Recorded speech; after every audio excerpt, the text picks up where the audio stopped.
Bonjour à tous et à toutes, chers adhérents de BHC.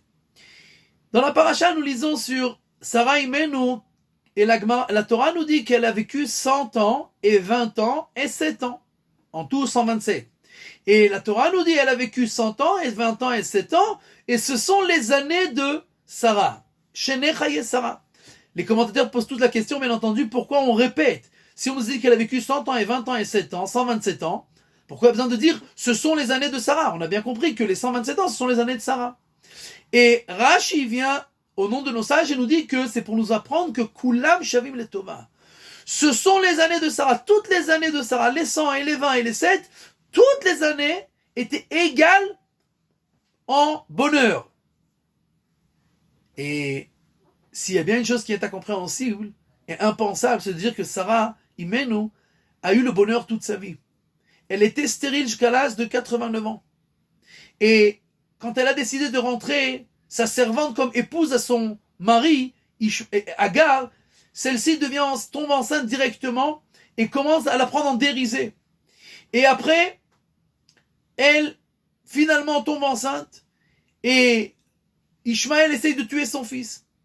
Et au final, elle arrive à l'âge où Yitzhak, on lui fait la Akedat Yitzhak, on le monte sur l'autel, et alors elle reçoit un infarctus et elle meurt sur place en croyant que son fils a été tué et offert en sacrifice.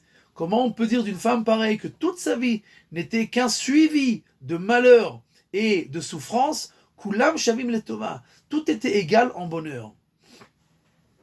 Mais justement de là, nos sages sont venus nous apprendre que chez Sarah Imenu, qui savait que celui qui faisait tous les événements dans sa vie, c'était Akadosh Baruch Hu, alors elle sait bien que tout ce que fait Akadosh Baruch Hu, c'est pour le bien. Donc même les choses qui nous ont l'air mauvaises, et même les choses qui nous ont l'air bonnes, pour Sarah, Kulam Shavim le Tova.